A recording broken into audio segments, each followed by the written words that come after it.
ಸ್ನೇಹಿತರೆ, ಎಲ್ಲರಿಗೂ ನಿಶಾ ಕನ್ನಡ ಚಾನಲ್ಗೆ ಮತ್ತೊಮ್ಮೆ ಪ್ರೀತಿಯ ಸುಸ್ವಾಗತ.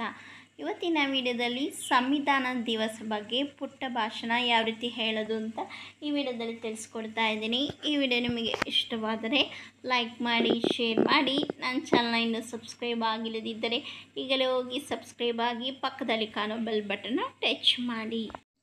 ಸನ್ಮಾನ ಸಭಾಧ್ಯಕ್ಷರೇ, ವೇದಿಕೆಯಲ್ಲಿ ಕುಳಿತಿರುವ ಮಹನೀಯರೇ, ವೇದಿಕೆಯ ಮುಂದಿರುವ ಸಭಿಕರೇ, ನನ್ನ ಸಹಪಾಠಿಗಳೇ, ಇಂದು ಭಾರತದ ಸಂವಿಧಾನ ದಿನ. ನಾವೆಲ್ಲರೂ ಹೆಮ್ಮೆಯಿಂದ ಸ್ಮರಿಸಬೇಕಾದ ದಿನವಿದು. 1949ರಲ್ಲಿ ಸಂವಿಧಾನ ಸಭೆಯು ಭಾರತದ ಸಂವಿಧಾನವನ್ನು ಅಂಗೀಕರಿಸಿದ ನೆನಪಿಗಾಗಿ ಇಂದು ಸಂವಿಧಾನ ದಿನ ಆಚರಿಸಲಾಗುತ್ತಿದೆ. ಇದನ್ನು ಸಂವಿಧಾನ ದಿವಸ್ ಎಂದು ಕರೆಯಲಾಗುತ್ತದೆ. ಸ್ನೇಹಿತರೆ, ಸಂವಿಧಾನ ದಿನ ಎಂದ ತಕ್ಷಣ ನೆನಪಾಗುವುದು ಡಾಕ್ಟರ್ BR ಅಂಬೇಡ್ಕರ್. ಭಾರತ ಬ್ರಿಟಿಷರ ಆಳ್ವಿಕೆಯಿಂದ ಬಿಡುಗಡೆ ಹೊಂದಿದ್ದರು. ಆಡಳಿತ ವ್ಯವಸ್ಥೆಯಲ್ಲಿ ಸ್ವಾತಂತ್ರ್ಯ ಪಡೆಯಲು ಕೆಲ ಕಾಲ ಕಾಯಬೇಕಾಯಿತು. 1946ರಲ್ಲಿ ಕ್ಯಾಬಿನೆಟ್ ಮಿಷನ್ ಭಾರತಕ್ಕೆ ಬಂದಾಗ ಸಂವಿಧಾನ ಸಭೆಯನ್ನು ರಚಿಸಲು ಒಪ್ಪಿಗೆ ದೊರೆಯಿತು.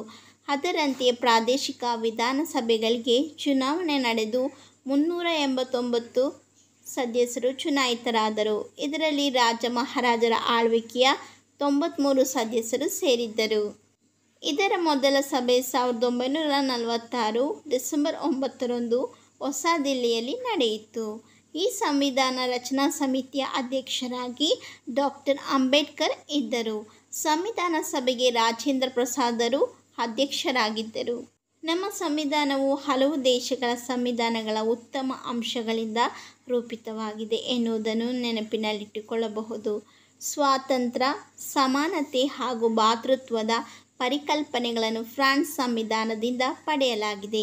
ಪಂಚವಾರ್ಷಿಕ ಯೋಜನೆಯ ಕಲ್ಪನೆಯನ್ನು ಸೋಫಿಯಾ ಒಕ್ಕೂಟದಿಂದ, ರಾಜ್ಯ ನಿರ್ದೇಶನ ತತ್ವಗಳನ್ನು ಐರ್ಲೆಂಡ್ ಸಂವಿಧಾನದಿಂದ, ಸುಪ್ರೀಂ ಕೋರ್ಟ್ ಕಾರ್ಯನಿರ್ವಹಣೆಯ ಕಾನೂನನ್ನು ಜಪಾನ್ನಿಂದ ಎರವಲು ಪಡೆಯಲಾಗಿದೆ.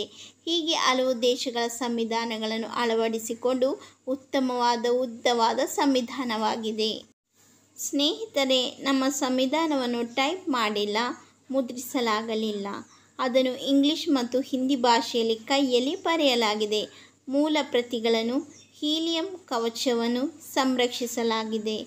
ಗೆಳೆಯರೇ, ಭಾರತದ ಸಂಸತ್ ಭವನದ ಗ್ರಂಥಾಲಯದಲ್ಲಿದೆ.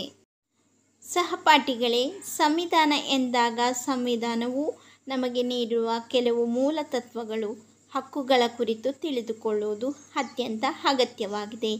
ಭಾರತವು ಸ್ವಾತಂತ್ರ್ಯ, ಸಾರ್ವಭೌಮ ಗಣರಾಜ್ಯ, ಕಾನೂನಿಗೆ ಎಲ್ಲರೂ ಸಮಾನರು ಹಾಗೂ ಯಾವುದೇ ಲಿಂಗ, ಧರ್ಮ, ಜನಾಂಗ, ಹುಟ್ಟಿದ ಸ್ಥಳ ಇವುಗಳ ಆಧಾರದಿಂದ ಯಾರಿಗೂ ನೌಕರಿಯಲ್ಲಿ ಸಮಾನತೆಯ ಅವಕಾಶದಿಂದ ವಂಚಿತರನ್ನಾಗಿಸುವ ಅಧಿಕಾರವಿಲ್ಲ.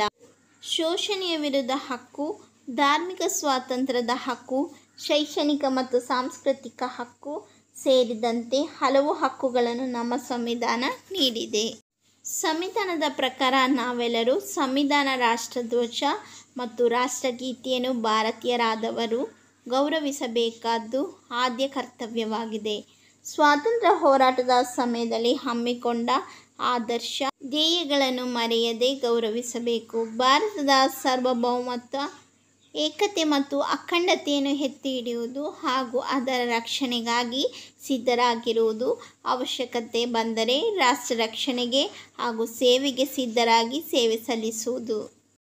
ಗೆಳೆಯರೇ, ಭಾರತೀಯರೆಲ್ಲರೂ ಸಮಾನರೆಂಬ ಭ್ರಾತೃತ್ವ ಭಾವವನ್ನು ಬೆಳೆಸುವುದು ಹಾಗೂ ಸ್ತ್ರೀಯರಿಗೆ ಅಗೌರವವಾಗುವಂತಹ ಪದ್ಧತಿಗಳನ್ನು ಆಚರಣೆಗೆ ತರಬಾರದು.